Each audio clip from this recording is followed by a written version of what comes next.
Coming up on this episode, it's Spooktober, and we're here to talk about some scary stuff on this Halloween Up for Debate.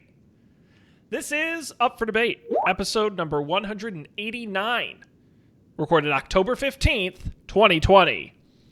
Matt is trying to send me a title while I'm doing this. Recorded October 15th, 2020, streaming while quarantining Halloweening. Hello, everybody.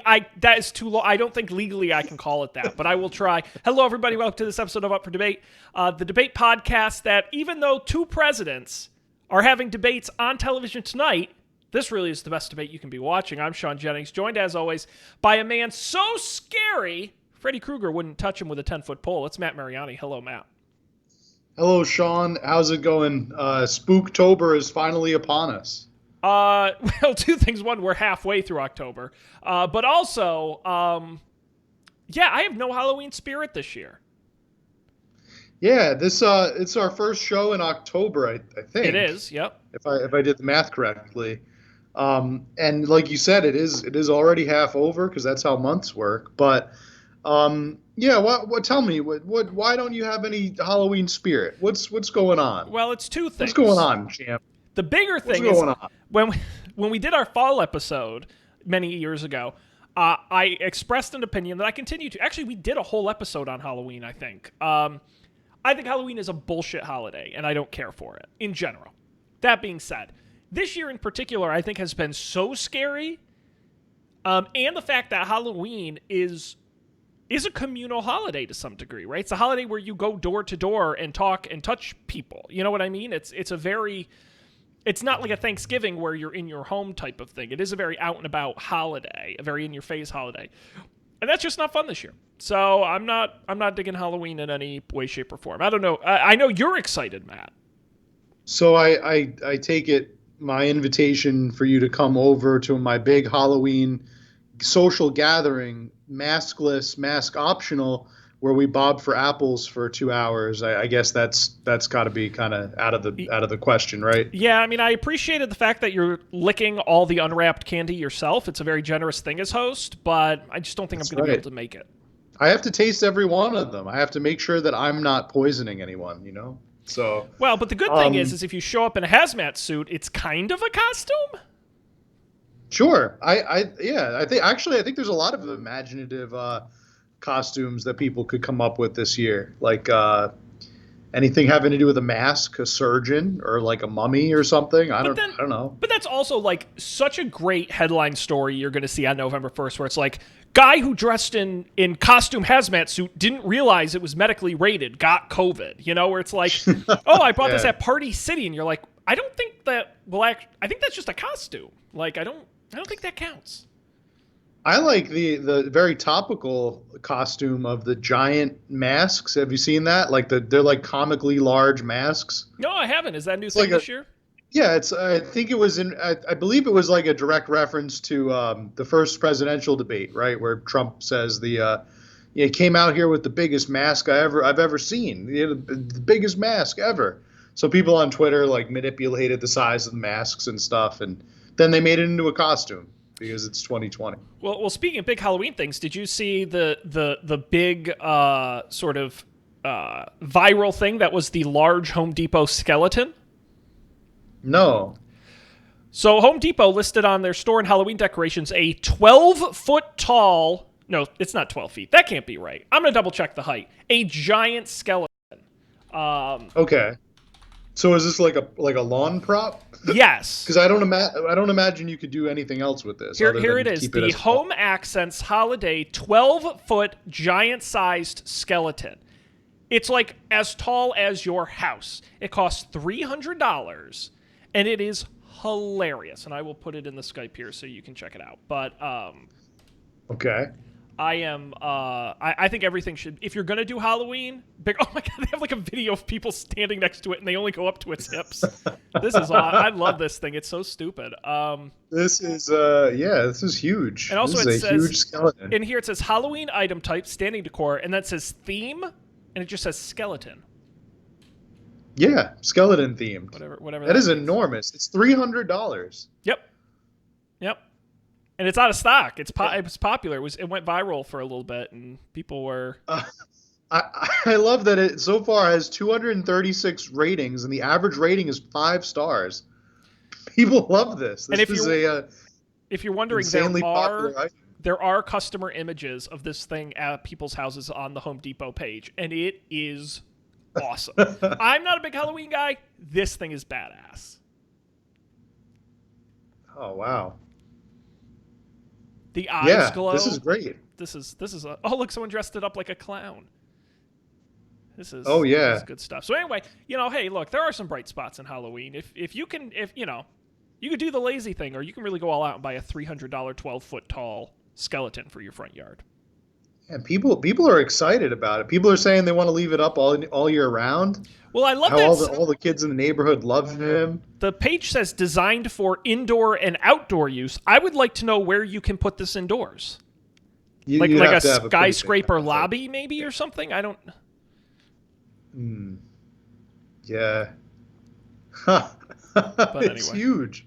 It's yeah. great. People took pictures of it with their kids, and it's like towering over everybody. I do love the. I was going through it last year with the Christmas stuff. I love the decorations that get more. Was it Hammacher Schlemmer I saw once? They had like a 2-story tall inflatable Santa you could buy. Like, it was just so enormous, it was impractical. But I was just impressed that they actually went that far. Yeah, it's my vision for Halloween this year is I guess maybe I'm not as distraught about it because I've come to the terms of like the new Halloween tradition for me is just watch as many scary movies and sit at home like every other day. The only thing that kind of bums me out about this Halloween is that it was going to be on a Saturday for once. That makes it easier. Mm-hmm. That like just makes everything about the holiday that much simpler, like walking around and buying the candy and stuff. But now that it's seems to just be it's going to be different. I guess it's kind of a waste. It feels like a waste that it was like this year of all years that it would be on a weekend. Well, let me ask you a question, Matt, and I should preface by saying we're not doctors and you shouldn't take our advice, but I'm curious your opinion because it's really been blowing up my couple local town Facebook groups. Pro or con trick-or-treating this year? Should people be trick-or-treating this year? Yeah. I think it's fine. I think it's totally fine. I think the candies and wrappers, right? You unwrap you just be very careful. You wash your hands, right? Every piece of candy you unwrap, you wash your hands. You unwrap, you wash your hands, and you're fine. I don't think a lot of people are gonna go trick or treating though. Well, a lot of towns have banned it, which is kind of the controversy. Is a lot of towns have shut it down depending on where you live. I have described myself as a Halloween Grinch, and I stand by that. And so I do think Halloween should be I think trick or treat should be canceled. I think it's such an unnecessary risk at a time when we're like, all it takes is some snotty kid with COVID going house to house to house. It's like the plague. They're just carrying it from house to house. Like you're turning the whole country into a super spreader event. Yeah, but then the virus wins, Sean. Then the virus wins. And that's what drives me crazy. We have to out-tough this virus by eating candy and sitting at home. Well, but with our bags of candy that we acquired from other people. All the Facebook groups all the parents are on there, and they're like, but the kids deserve this. Like, they've had so much taken away, they deserve this. And it's like, they had the other shit taken away because they could have gotten sick. So why wouldn't you also take this away? let's be real here about taking things away. I feel like, okay, in some scenarios, yes. Like, the kids who couldn't have graduations, they had a big life moment taken away. The kids who maybe missed a birthday because of COVID, they had to like do something else for their birthday. Yeah, that's a major life event that had to be sacrificed. But I think on average, with the exception of families who have been directly impacted by the virus, I think for the most part, what this gave kids was an opportunity to sit at home and miss effectively missed like 3 or 4 months of school while everybody figured out what to do and how to do it the best way. And I don't know. I only really feel bad for those specific life circumstances that I think I mentioned, and maybe there are a couple others that can get thrown in there as well. But I think that was really kind of it. Like, you miss graduation, you miss birthdays, but like for the most part, I think they had like 4 months where they could have developed a skill or like a talent or did some kind of What, like work in the project, mines? Like, what are you talking like a about? project on, I'm saying like they could have learned to code. They could have taught themselves Mandarin Chinese. That would have been fun. I'm saying these are things that they could have learned a musical They instrument. could have enrolled in the draft. No, Matt, listen. I think I really disagree with you. And in fact, I'm almost the exact opposite because I think things like graduations are BS. And it's like nobody cares about high school graduation. It doesn't mean anything. And if you miss it, I no big mean, whoop. They mail you the degree. yeah, but that's still a life. That's a It's like, life oh, moment that they worked so hard to get to get to. have. It's like everyone graduates high Yeah, school. Like, what the hell are you talking? Oh, they worked so hard. Oh, they deserve to celebrate. And it's like it's a goddamn high yeah. school diploma. I think they should celebrate. I think Halloween is back on. No, I'm saying but the right now, but the thing about trick or treating is on. If kids come to my apartment door, I will be giving them candy, and used lots of candy, tissues. No, I lots think of sugary candy. I think that I think what kids miss, they're going to miss a year of development. Overall, I don't even think it's about learning necessarily. I think it's about the social skills of being in a classroom with other people. I think it's having face-to-face interactions with people. I'm not one of those people like, oh, the internet is killing kids and making them unable to talk to people. I don't think that's true, but I also think locking them in their homes for a year at key developmental ages, in the long run, that can't be good. So I think it's a big problem, but I don't think if you're gonna like make that sacrifice, then why sacrifice for a night of free candy that you're just gonna do again next year? Again, it's like maybe a high school graduation because it only happens once in life. I might give that to you, but like, there's gonna be trick or treat again next year. Like, spoiler alert. You know what? I think they should get to trick or treat twice next year. Two Halloweens. Honestly, Matt, if you were like, oh yeah, so we're gonna make March 13th into Halloween 2 in Yeah. 2021, I'd be like, okay, you know what? Fine. Like, if everyone Okay. agrees to cancel this one, I'm totally Okay. fine with that. All right. I You get a agree to makeup those date. terms. I agree to those terms. We'll reschedule Halloween in the middle of March just Could to you imagine if we just got the make up. whole country to agree? Be like, yes, we all shake hands. Yes, we agree. Finally, the country is united around one March thing. 15th is now Postponing Halloween Part 2. Yeah. And it's usually cold on Halloween. Like, March, I think, would be much better. Yeah. I would say go for February because the only holiday. What do we have in February? Valentine's Day. Martin Luther King Day, right? Is in February, or is That's that in January. President's Day is It's definitely February. January. President's Day yeah. is February. But yeah, like Halloween, I don't And know. Valentine's Day. You know what? You could line Halloween up with Valentine's Day. They both have to do with candy. Uh-huh. And hearts in different ways. One is love and one is like disfigurement. Yeah, like bloody heart. Yeah. I see no problem with this. People watch movies on Valentine's Day. People watch better movies on Halloween. Okay. So I think we may have something here. Well, Matt, let's Start talk. a new tradition. Let's talk about the point of this episode. So you informed me that we never really had a good plan for this month, that we were going to do something spooky, scary. But you informed me that you had created a list, a Halloween bucket list, as it was loosely described to me, of things you were hoping to get done this month. Is that fair? Yeah, that was the goal. I'm calling it the streaming while quarantining Halloweening. Countdown to Halloween list. Yes, that's the list. So these are basically shows and movies that I want to watch before Halloween, and I also added some books that I will never be able to read in time, but I included anyway for just for balance's sake.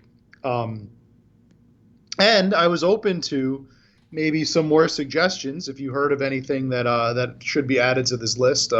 This can be a live document that we can both, add to if we need to do that. But this is a good challenge if you want to follow it along at home.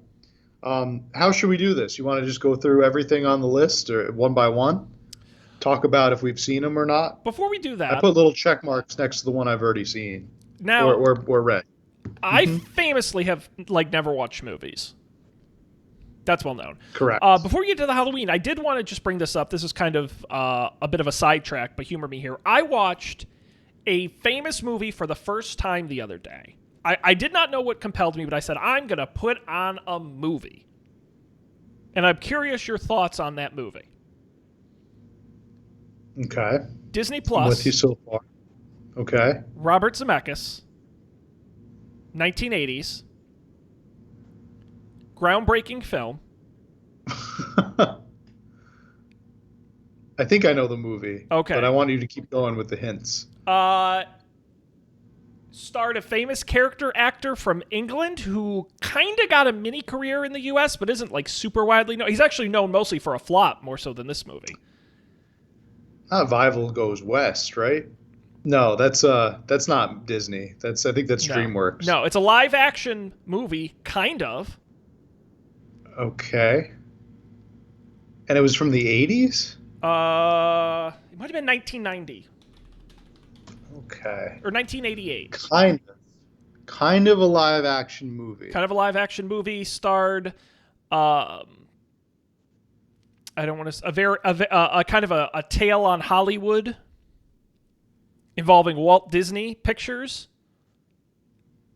Robert Zemeckis directed. Christopher Lloyd played the villain. This is definitely the Aristocats. No, come on, buddy. You got to do Classic better. movie. Starring Bob Hoskins, perhaps best known for Super Mario Brothers, but this was before that. Ooh. And it's Disney Plus. Yeah, it's a Walt Disney production. Give me one line from the movie. I don't think this movie really has any famous quotes, but let's just, it involves cartoons. Oh, okay. You saw Who Framed Roger Rabbit. There you go. You got it. I'd never seen it before. That was the first time. That's the movie. Yeah. I have never seen that movie, Sean. Oh. I have never seen it. Oh. I actually, it has been on my list for a very long time, but I have not ever seen it. I enjoyed it. It was pretty good. Space Jam. Space Jam was great, and it's kind of a similar idea. No. Cartoons and people living together. I guess, but I would also say no. Very big fan of Space Jam. Weren't they going to make a sequel to Space Jam? It's already shot. They shot it with LeBron James. It's in the can. I think they're doing the animation now. It should be out in another year or two. Okay. I heard that was always that had been put on hold for a while. Nope, and they shot it. Weird production stuff was happening with it. Not this past summer, but the summer before. Space Jam Legacy, I think it's called. Nice. That would be like a direct to DVD thing if it was really a. I think if direct DVD was still a thing, but now it just goes up on streaming. So. Yeah, I don't know how they're releasing this one. I mean, LeBron James, pretty big star. Pretty big star. All right, Matt. That line of questioning went nowhere. So let's talk about your list here. What would you like to discuss from your list, your streaming while quarantining list? All right. Because I have not seen or am even aware of most, if not all, of these. Good. That's good that we will talk about that then. So, we'll start with the movies. All right. So the very first movie. This is the only movie on the list I've watched so far. Yeah. It's called Midsummer or Midsummer. I've heard both pronunciations, but I think it's Midsummer. This was a movie from Ari Aster. If you remember, he's the director and creative mind behind Hereditary, a movie that we watched for last year's. One we know well. Yes, indeed. Last year's, I think last year's Spooktober. Um, this was a very good movie. I don't want to give too much of it away. Well, I'm sure I'll share my opinions about it with you on next week's show. This can be found on Amazon Prime. Is where you could find Midsummer. Basically, the plot is just that there is a festival in Sweden, kind of like in the Swedish countryside, and these college kids go there for a good spring break, good time, and wacky shenanigans occur. I'll just say that because it's Ari Aster. So yeah, if you liked Hereditary, or even if you enjoyed some parts of it, you'll see a lot of the similar characteristics here. But yeah, Yeah, Midsummer. the log line of the film, it follows a group of friends who travel to Sweden for a festival that occurs once every 90 years, only to find themselves in the clutches of a pagan cult. Yeah. Yeah, the one thing I will say about this movie is don't watch the trailer, because I thought that the trailer of Hereditary was extremely effective, because it really looked like the trailer to a completely different movie. Like, if you remember the trailer, it centered around the girl and like Well, yeah, I how mean, that movie kind of twists creepy and in the off-putting middle. she was, and then spoiler alert, she dies toward the end of the first act of the movie, and then the rest of the movie is deals with the fallout of that, and the connection to a demonic cult. But if you watch the trailer to this movie, it doesn't give everything away, but I think it definitely shows too much that you should probably just save going in, just watching it. Sure. Definitely doesn't ruin the movie, but it's not a great trailer. The It doesn't do it justice. So go into this one cold. That's the only movie I've seen from the list. The rest of them I still plan on seeing, and I think I saved the best one for the last for this one. The next one is Scary Stories to Tell in the Dark. Does that ring any bells, Sean? It's funny, Matt. That sounds it sounds familiar. I never read the books, but I am familiar with their existence. You want to break that down for us? Yeah, so there was a series of books, I believe a trilogy, Yep. that hit shelves in the late '90s, maybe mid to late '90s. The first one was in Extremely. 1981, then Oh 84, and wow, then the last one was 91. wow. Okay, so way earlier than I thought. I guess we just caught the tail end of it then, being '90s kids ourselves, where it was kind of I remember it being a thing, where the school library would have it, but it was always taken out. Everybody always wanted to read it. There's a terrific documentary about the books on Amazon Prime as well, that talk about kind of the phenomenon around these books. Essentially, they were these really scary horror books tailored for kids, for use young adults. But it was even creepier than the stories themselves were the illustrations in the books. If you look at just some of the illustrations are extremely unsettling, and like horrific images of like witches and people with disfigured limbs, and misshapen faces, and weird like demonic animal looking things. I remember the pictures being even scarier than the stories themselves. But yeah, it was essentially a collection of short stories that were all horror based, young adult urban legends. Hmm. Um, I just remember it being really popular. Sean, would you say that when you were a kid, was this a known book? Did the phenomenon hit your corner of the world? No, I don't. I mean, really, I just think things like R.L. Stein, Goosebumps. I think like that in the sort of scary books. I know this sounds scarier than that, just based on your description, but I think that was much more popular than this.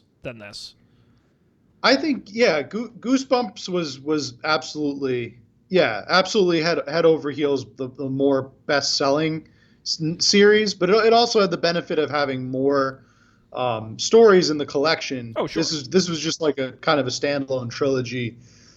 This one, but see the thing, I think the difference is that if your mom heard you were like reading Goosebumps, she would buy you more Goosebumps books because she would like you to read. At the beginning of this trend, I think if your mom heard you were reading this is one of those ones she might have heard on the news is like, keep your kids away from this. This is like demonic or scary stuff. Well, So Matt, according to Wikipedia, this series is listed by the American Library Association as being the most challenged book series of the 1990s and the seventh most challenged from the 2000s. yes, yeah, they mentioned that in the documentary is that it was still even going into the 2000s. Parent groups wanted it removed from school libraries. They wanted it locked behind shelves, where put in access areas where kids couldn't reach them in public libraries. It was a big deal. It was kind of like the Catcher of the Rye of its day, I guess, just for merit of being a banned book, controversial book for sure. I don't know how the movie is. I know Guillermo del Toro had a hand in working on it, and I think the costume design or set design or something like that. He has a story by credit. Okay, yeah, he's involved in some way. So that's I haven't really heard much from this movie. I don't really know personally. I don't know anybody that went and saw it when it was in theaters. It kind of just came and went last year. So that's something also worth checking out. It's also on Amazon Prime. And they're working on a sequel. Indeed, yeah. So, yeah, I was reading the description, the plot. So I'm just going to be up front here. Probably not going to watch any of these movies unless you make me. So I'm reading all the plot descriptions. This movie sounds really messed up. And to me, unpleasant, which means there's someone out there who's going to really enjoy it. So it certainly sounds aggressive. Yeah, this I try to go in as I think ever since Midsummer I've tried to take these with like not watching the trailer or not going in with too much information. So we will see how scary stories to tell in the dark. Yep. All right. The next one is The Witch. Is this the one? The Witch is, I think, also this one's been around for a while. This is not a 2015. Yeah, this one's been around for a while. This is a personal one that I just never got to. I have had it on my list for a very long time, and yeah, I just never got around to see it. It was it's a kind of on the shorter side. It's only an hour and 30 minutes, hour 32 minutes. So it's a shorter movie. It takes place in Puritan New England, actually, in 17th century. I heard that the all of the dialogue is time period authentic, period appropriate. Like it's all like language and verbiage that would be used back in the 16th century or the 17th century back then. So I also heard that this is another slow burn, that you really have to kind of watch it for the build up, and then that things kind of go loose and go wacky in the last half of the movie, which I learned from watching Hereditary. I really like that style of horror, that it's not just constant, like in your face, like jump scare, jump scare, jump scare. It really like requires you to pay attention to like subtleties in the movie, and then it kind of earns its big moments toward the end where everything kind of just goes haywire. I think it gives you an opportunity to kind of get to know the characters more, and then you actually feel something when they're running away from whatever it is they're running away from.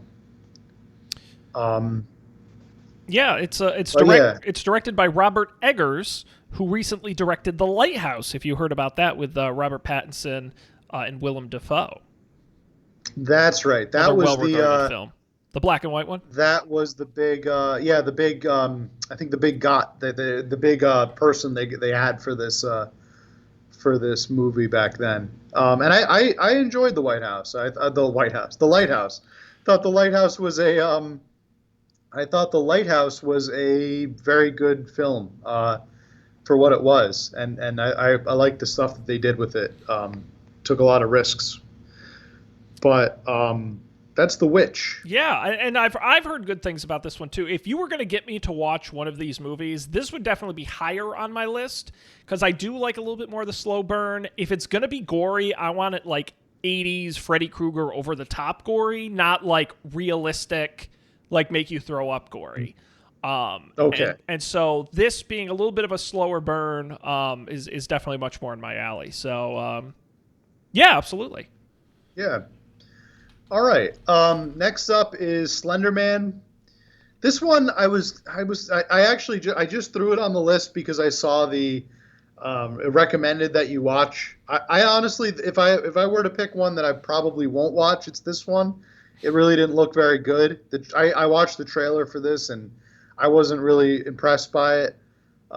It just follows the Slender Man lore, and it's a story about two kids that I get something about they get trapped by Slender Man. If you want a better Slender Man experience, probably the best one that I've ever encountered is Marble Hornets.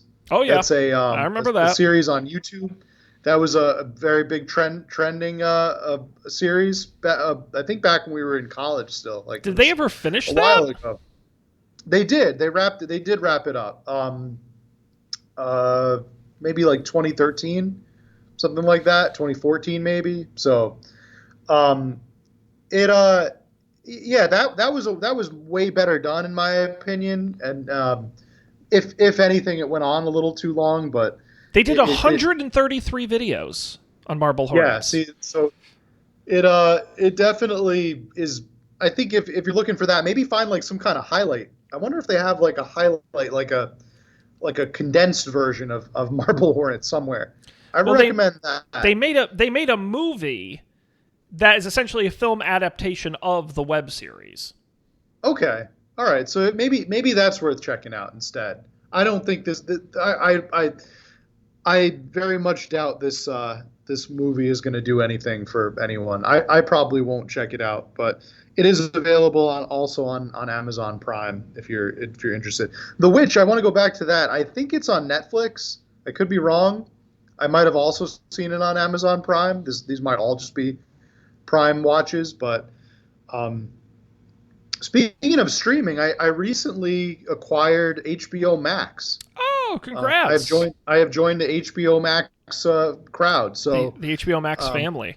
I haven't had a chance to look at what kind of spooky stuff is on there, but if you have any recommendations, then I'm always open to hearing spooky or otherwise. Well, I was going to say, I have recommendations for that. I have great recommendations. Nothing spooky though. But I'll let me throw.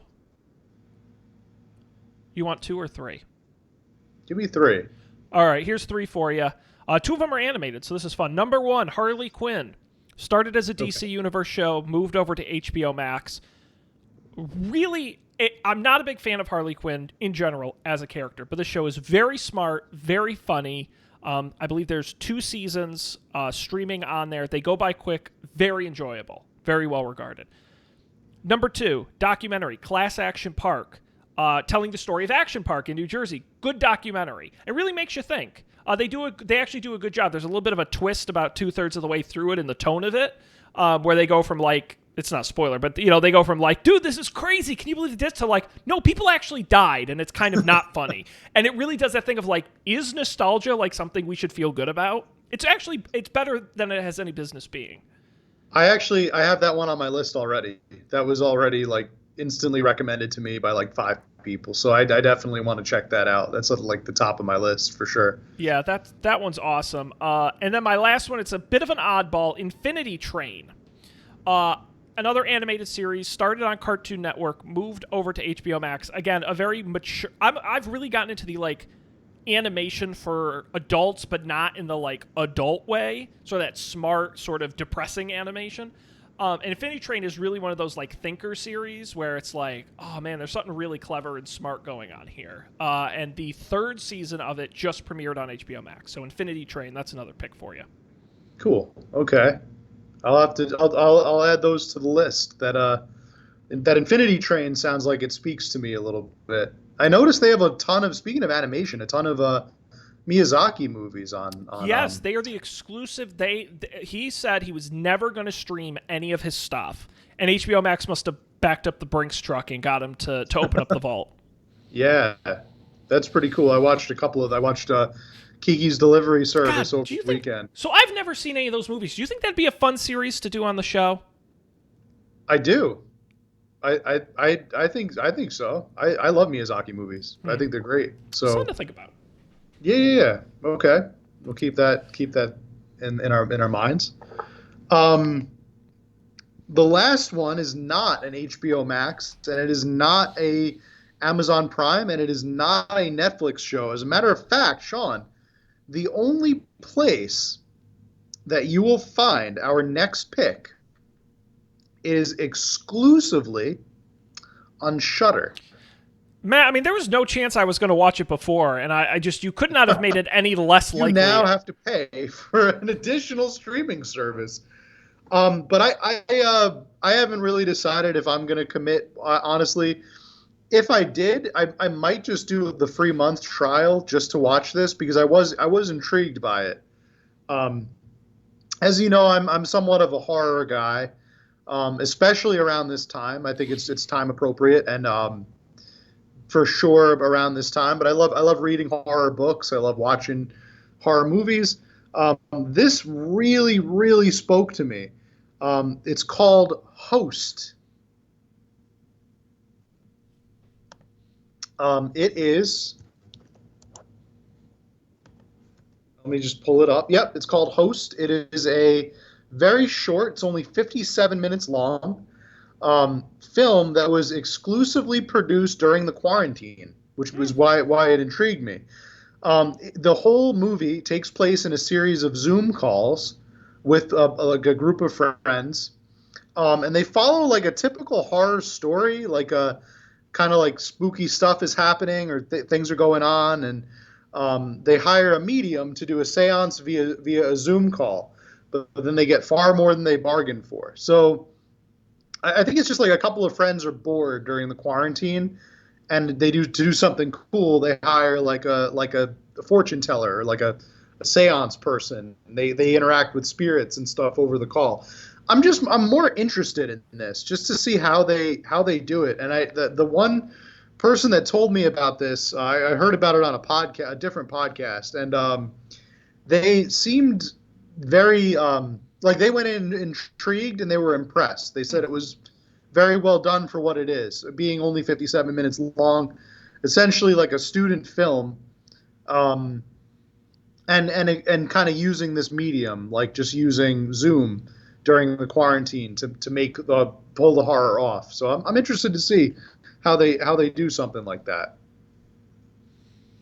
Nice. Now, have you watched? I know that there has been a trend over the last couple of years of these like only in computer films, horror films. Have you ever watched any of the other ones? No, because they think the only one I remember is the email one. Was it You've Got Mail? No, or something like that. No, that was the Tom Hanks Meg Ryan movie. Yeah. You Got Mail. Speaking of Tom Hanks, no, yeah. You think was it? I know what you're talking about. It wasn't Surf Fan, was it?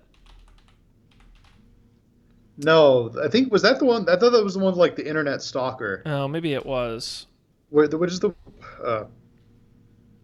white? There was one I remember, White Noise, but that wasn't really about the internet. I think that was more about like just hearing creepy sounds and. Well, there's Unfriended was I think the recent one that people really liked. What else? I just quickly Googled it. Unfriended, The Den, Face to Face.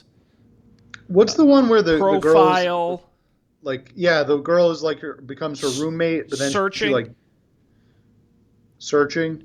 No, but are you talking about like Single White Female? No. The one where she becomes like the person's roommate, but she like stalked her and then tries to become her. Yeah, that's single white female. Is that what that is? That Okay. doesn't take place on the internet really at all. Well, she uses the internet to get all the information, Well, that's right? Like she true, but stalks her it on doesn't the like internet. take place on the. But okay, but that's a 1992 film. When did you see Single White Female? Okay, we're not talking about the same No, what film. are you? We're not talking about the same film. Because I'll that have to, is the plot. I'll look it up. This one Okay. had to do with like Facebook though. She like stalked her profile and then like started Oh, dressing like her. on the Maybe it was a remake. here you go. On the Single White Female Wikipedia page, it says the 2011 film The Roommate was criticized for being That's a it. quote cheap remake of Single White Okay. Female. That's the movie I was thinking of, was The Roommate. Okay. So no, to answer your question, I have not seen any of these internet films. Um, but it sounds like maybe you think any of them are worth checking out. Have you seen them? I have not. I don't watch movies, but I will say Searching, which came out in 2018, was supposed to be exceptionally good and one of the few times they really made the concept work, where it does Okay. take it in place entirely on a computer screen. And so I was curious that if they finally said, hey, this was the way to go, if Searching is worth watching. I'll have But to, but I would also love to see some of the like 2005 esque only on computer film where the technology just doesn't make any sense for that sort of thing.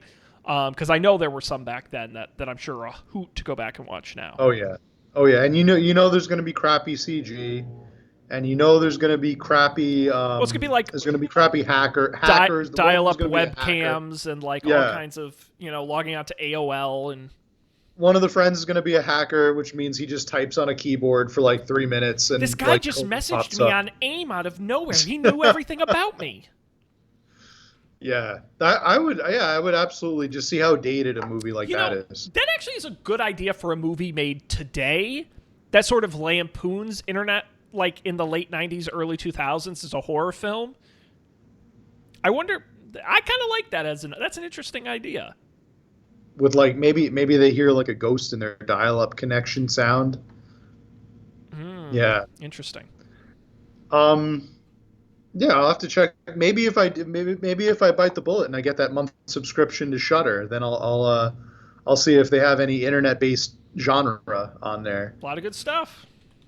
I have heard there's some interesting stuff to check out. The only problem is that I'm not usually game for many horror movies outside of just exclusively like this time of year. Like I can't watch. I'm not what kind of person that would watch a horror movie on like Christmas morning or something, or like on a random Tuesday in July. Like it's very much a time and place. But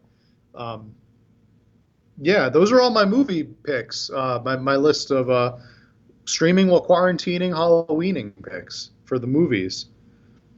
The books, I didn't have too many for books. House of Leaves is on here. That's one of my all-time favorites. If you ever want to check that out, if you want a wacky horror book that is, I don't even want to explain it. Like I think it's kind of beyond explaining, really. I don't even know. I'll put it this way. I don't even know if like I can even call it a book.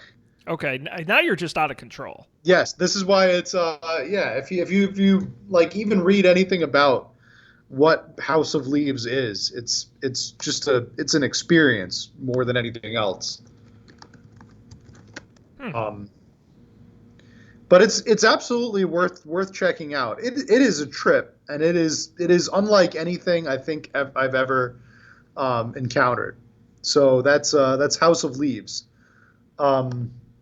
I read it years ago, but I put it back on this list just for fun because it is something I think maybe I was amazed, Sean, that you got into the Wind Up Bird with Yeah. Why can't I think of his name right now? That guy.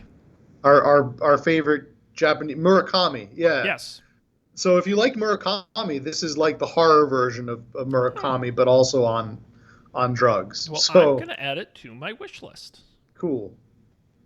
That's great. Yeah, I recommend it. something else for sure. So the other book I put on here, The Stand. This is a book I started actually 2 years ago. I started listening to the audio book, the audio version, and I never finished it.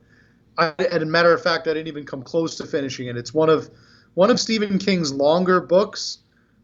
Sometimes he writes just like giant, like massive tomes. This is one of them. Um, I thought it was very topical because it deals with an outbreak of a deadly virus that ends up like wiping out almost all of humanity, and there's only like a couple of select people that are left that kind of wander around the countryside. Like I said, I never finished it. I think I want to. I don't know if this is going to be the year to do it because it might just be too damn real. It's The Stand by Stephen King. Stephen King, are you a big Stephen King guy? I am. I don't think his books are that scary. I have to say, I like him from a writer. I think he's a great writer, obviously, a talented writer. I think I enjoy his books. I haven't found one that has like terrified me to the core yet, and I've read a good bit of them. I think they're just more weird than scary. Yeah, they're more. I would say they're more in the thriller section than like horror. His version of horror is very like humanistic. It's like we all suck a little bit on the inside. We're all kind of shitty. So like, for one reason or another, and he kind of brings that out to the surface in his books. But they're very good, very well written. You know what's weird is when it comes to Stephen King, I've actually, and as I'm like scrolling through his bibliography, I have probably read more of his short story collections than I have his actual full books. Really? I had a handful of his short story collections as a younger man, and read through them and enjoyed them quite a lot. I can't say I've read many of his short stories, but many of them have, but like the Langoliers, and some of these have been adapted into other works or expanded. I think what's the other one where it's like the big, like the fog that eats people? Is that him? Yeah, The Mist. The Mist. That was a short story, right? Yes, you're right. That was a short story adapted to film. Yeah. There a bunch of. I got to go back and reread those. But yeah, I mean, I would say I think one of my favorite movies of all time is one of his is The Running Man. One of his lesser known books. I would love to do a live commentary on that. I love that movie. It's so stupid. The Running Man. The Arnold Schwarzenegger, Richard Dawson Running Man movie. Was that a Stephen King? Yeah, he wrote The Running Man. Wow. One of his shortest books. It's like a super short book. But yes, that's what they turned into the movie. Okay. Yeah, I've seen a good amount of his movies. Read a fair amount of his books as well, but there's always more. He's one of those authors that I had no idea how many books and stories he has written over the years. That man is like constantly writing. He's like the exact opposite of George R.R. Martin. Yep. He writes, frankly, too much. He could use a break. I feel bad for the guy. Slow down. Yeah, I feel like he should probably chill out a little bit. I follow him on Twitter. He has some very, very interesting things to say on Twitter. He's very political. He's a very political-minded guy. Well, you know what's really funny is, and this is like such a me thing, but when I was a kid, when I was in my younger days, I wasn't a big Stephen King guy. I was a big Dean Koontz guy. Oh. Do you know Dean Koontz, the poor man's Stephen King? I thought he wrote like crime novels. Wasn't he like a crime guy, like Patterson? No, no. He horror? It was like kind of that weird, not really sci-fi, not really fantasy, but sort of like horror, non-realistic horror, I guess is how I would describe it. Oh. Another guy who writes like 3 books a year. I always thought he was like a Dave Baldacci, like detective crime stuff. Maybe I never read any of his stuff. No, he's definitely. I really think calling him the poor man Stephen King is very accurate. Okay. where the books aren't as good, but they're still good. But I read a ton of Dean Koontz, like an irresponsible amount, because the books went by so fast because they were thick. But he writes in a very like light style, so you just go through them really fast. And there was a lot of good ones in there. Yeah, I find Stephen King extremely readable. Like he's very accessible. Oh yeah. You could just pick him up, and I have finished like Stephen King books like in the same day. But some of them yeah. are very. I mean, I remember specifically one of the few full books of his I read, the Tommyknockers. That's a 558-page book. I mean, some of these are long. Needful Things, 690 pages. You know. Yeah. Dreamcatcher, 620. I think the Stand is up there as well. According to Wikipedia, 823 pages. His longest I see in here, 1,138 pages. That can't be right. Yeah, no, that's right. It is it's insanely long. I think unnecessarily so. I've never read it just for that reason. Yeah, The Stand is 823 pages, so almost 500,000 words. But I mean, they do read fast. Like it's it's not like reading a 823 technical manual or but something. they're fun, and that's why I like Dean Koontz as well, where it's like real horror books are like usually either thinkers or scarers, but Stephen King, they really are fun to some degree. I mean, like you said, you don't walk away feeling scared, but I also never walked away like, wow, that was deep. It's not about that. It's just like, wow, that was entertaining. They're entertaining. I think they're story pieces. They tell like these stories of these fictional people that usually have a lot of messed up things going on in their heads and or their realities. So well, I think that's why they adapt to movies so well. Yes, yeah, they definitely do. They're very like personal, individual pieces about different situations. So I had another King on here. I had Bag of Bones, which I read last year, which was pretty good, but I took it off because I had read it already. But that was another good one. I thought that one surprised me. I think the ending was not really what I expected it was going to be. And if I could make a book, this was kind of like the book version of a movie like Hereditary, where it was a very slow build up till the end, and then it really, like, the last act of the movie, or the last act of the book, really, like, all hell literally broke loose, and just crazy things happen. I definitely like that. I find that that's really the style I enjoy when it comes to horror, is that really slow burn till you get to the end, and then just kind of have fun with it. But yeah, and then there's The Shadows, which I started today reading this book, and I went in with the intention of, okay, on my lunch break, let me just read like the introduction so that I could have something to talk about on the podcast about this book. Mm-hmm. I ended up reading the first 5 chapters because I was kind of like really hooked on it. It really hooked me, and a matter of fact, as soon as we're done here, I'm going to go read more. It's that kind of a book.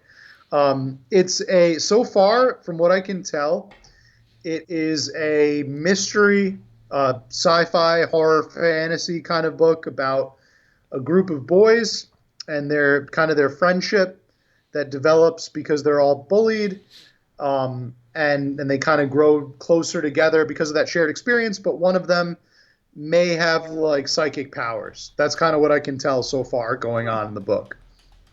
I'm really liking it because it flashes perspective between this kid and this police officer woman who is trying to like figure out what happened in this murder scene that I don't really know too much about yet, but I'm really liking the change in perspective. It goes from like the kid to 25 years later, where this police detective is trying to figure out a mystery. And it's called The Shadows, and it was written by Alex North. So I recommend that. It's new. It just came out this past July. Hmm. It was released on July 7th of this past year. So I would definitely recommend it. Yeah, check it out. It's not this author's first book. He's written a few before this one.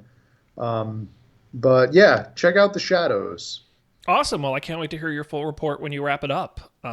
Indeed. Yeah. That's great. You've been His other generally good with book recommendations, so I trust your his other judgment. famous book was called The Whisper Man. Mm. That's his other famous work there. So You think maybe you check think that one you out think the too. Whisper Man knows the Slender Man?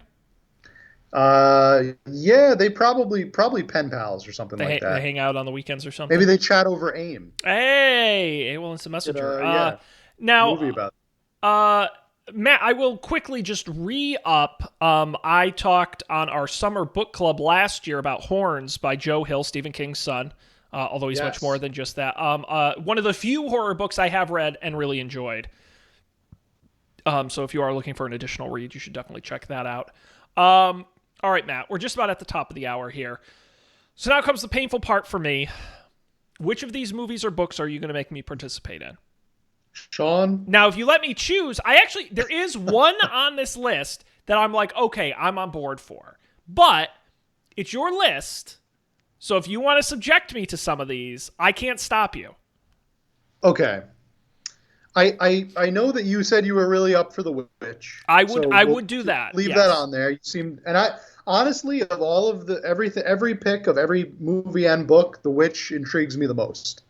The Witch definitely intrigues me the most. It's been the one that I've like long put off. The only issue is like I would go to try to watch it and then it would be like it doesn't really feel like folly or like Halloweenish or like yeah, exactly. It has to be like just so. Uh-huh. So I'd be like, well, the day it's a little warm for a cold like Halloween scary movie.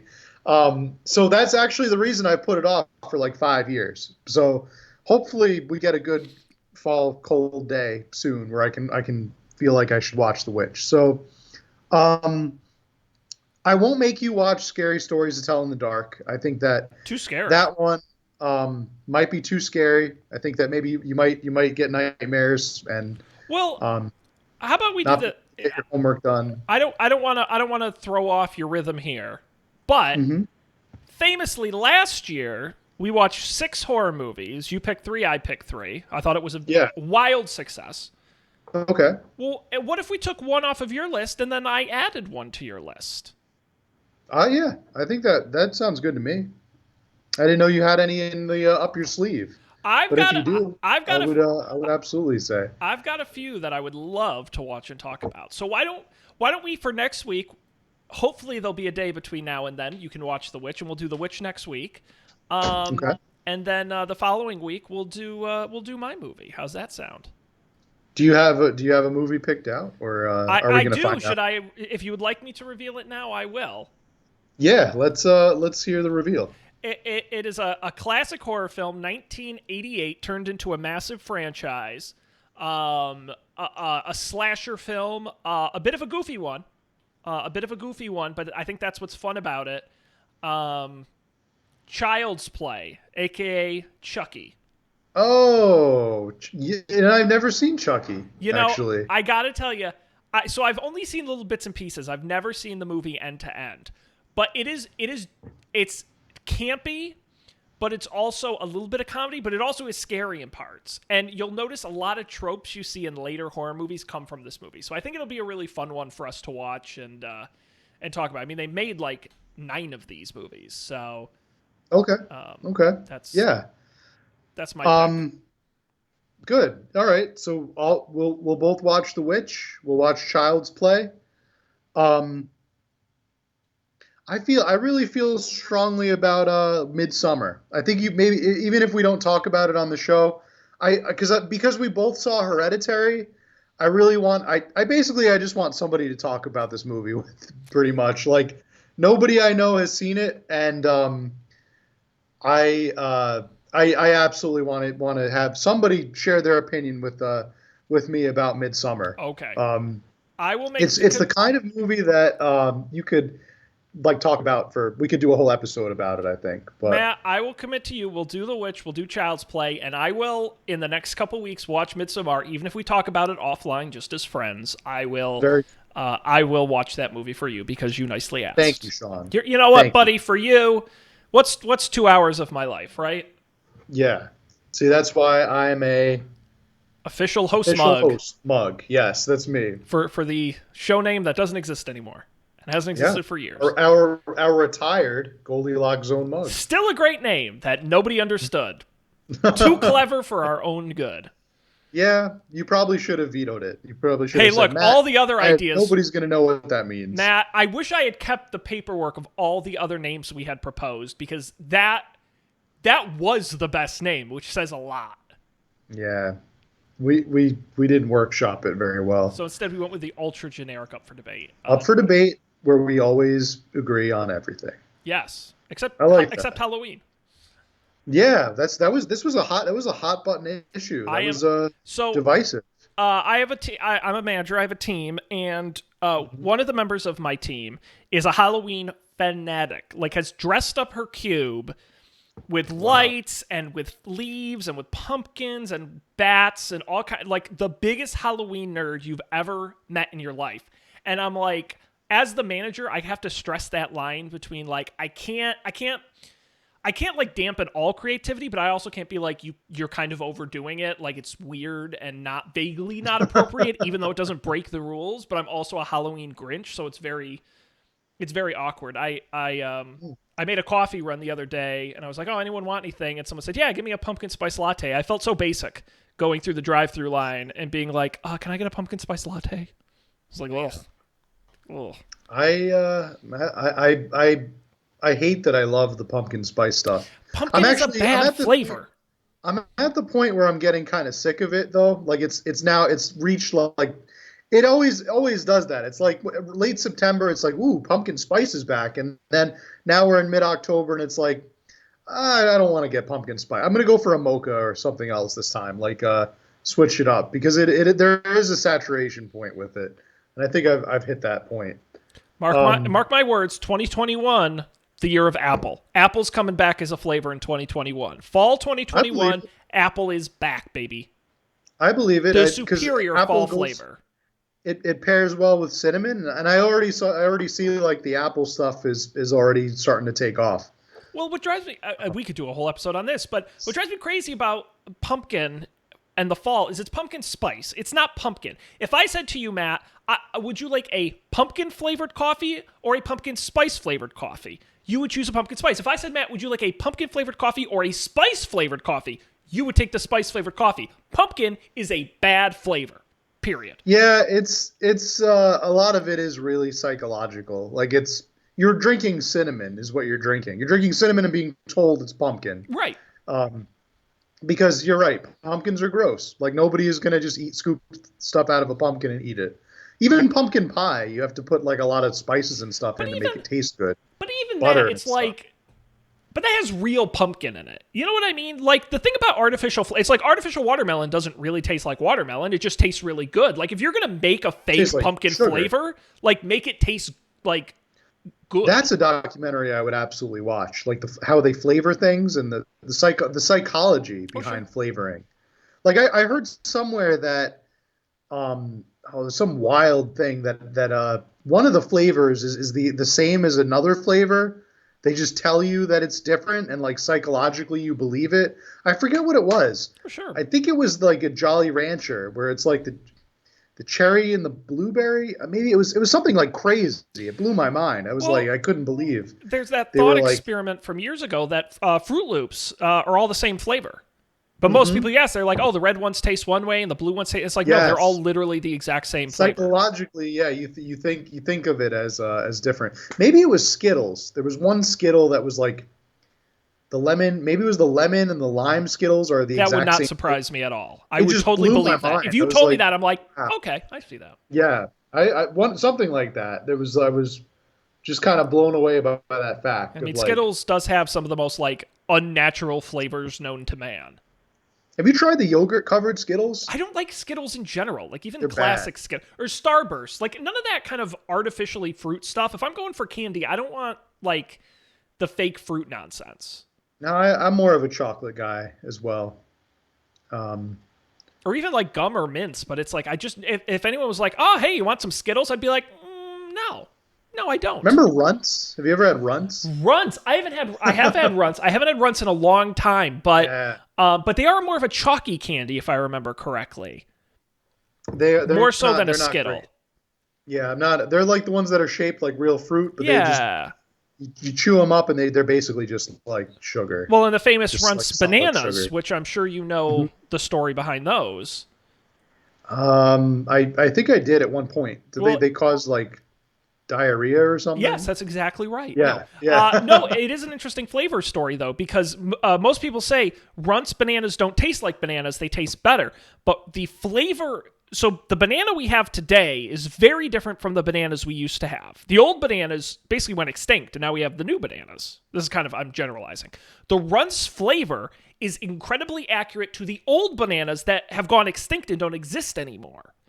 Oh, And so that's why it like, oh, this is a really good banana flavor, but it doesn't taste like real bananas. It did taste like a real banana we used to have, just oh, not the new interesting. bananas. Now Yes. I really want to try that. It's a great I story. want I to try. recommend read the details of it because like by the way, how like the most it used to be the most common variety of banana. We kind of bred it out of existence because people like this other banana. But Okay, the fact that that was the original flavor it was based on, it's an interesting story. So that is interesting. Yeah, and now I want to try a Runts banana. it Probably is find them on eBay. It is a different flavor. I think they still make. I mean, it's one of those old timey candies, like Necco wafers, or like why do Oh they yeah. still make this type thing? You know what I haven't had in a long time? Dots. Let's see if I could go buy some Are those dots. the like Remember the dots? little gumdrop looking things? Those were Yeah, like awful. those. That was not They would just destroy your teeth. those that and Milk Duds were the Halloween candy where you're like, I'm not gonna eat this. Like, Yeah, who's the I idiot avoided giving them out too. dots? That was just like your neighbor wants you to have cavities. Basically, your neighbor just does not care and just wants. You ever have the neighbor that forgot to buy candy, so they just give you like $1? I think That was the best. my all time favorite trick or treat option is the. Did you ever have the can of soda people? No, no, I did not. We had a couple people in my old childhood Soda town who cans. would literally give you like a can of Sierra Mist. Oh, Trick or treat, and you like put in your bag, and you're thanks. like, I'm not. What am I supposed to do with it? Because it's like at least Thanks. like $1 or even like raisins. You're like, okay, I get where you're coming from, but like, I feel like a can of soda is more expensive than just buying candy. Like, I don't Yeah, get it. Very weird. that is yeah. I've had fruit. I've had like apples that I threw out instantly. I've had Like peanut butter like crackers and sort of like the non-chalk, like the healthy kind yeah. of. One house did give out the candy cigarettes. That was a bold move Ooh, that I that is was not fun. allowed to have. Um, wax lips, which I hated and Oh, always thought were now pointless. you're going back. Yeah, really didn't get the wax lips. Those were not. That's not candy. That's wax. So yeah, the best house highlight of my entire like career trick or treating. Full size, full size baby Ruths. Oh, baby, Like baby the grown Ruths, up adult size baby Ruths. Yeah, or maybe they were paydays. baby Ruths. No, they were baby Ruths. Baby Ruths for sure. I kind of get the fun of the full size candy bar, but also like I'm just a big variety guy, but I would kind of like 6 different kinds of mini candy than I would one large bar of. It's also that adult thing where it's like if you handed me I don't know last time I ate a full size candy bar, like a full size Snickers. Like if you gave that to me, I don't know if I could eat the whole thing in one sitting. Oh yeah, I mean, this was when I was like 9, so I think I did, but nothing happened because I was 9. I probably just was ran around my block or something. Rode my bike after that. Charleston shoes. No one gives. Don't tell me someone gave you a Charleston chew. That can't Yeah, be a I would thing. probably usually have a house that would I'd get a Charleston shoe or something like that. I don't believe it. I don't It's believe better it. than like the generic like I don't think they come in the assorted packs. You have to like specifically seek out and buy Charleston shoes. Gross. Very gross. So, I'm trying to. We're just about out of time. I'm trying to find though, because I wanted to end on this. There was a wonderful article from years ago. It was like a Dear Abby type column where some woman wrote, here, Dear Prudy. This is from Slate.com. And I saved this because I just loved it so much, and I think it's a nice note to end on. But it says, Dear Prudence, I live in one of the wealthiest neighborhoods in the country, but on one of the more modest streets, mostly doctors and lawyers and family business owners. I have noticed that on Halloween, what seems like 75% of trick-or-treaters are clearly not from this neighborhood. Kids arrive in overflowing cars from less fortunate areas. I feel this is inappropriate. Halloween isn't a social service or a charity in which I have to buy candy for less fortunate children.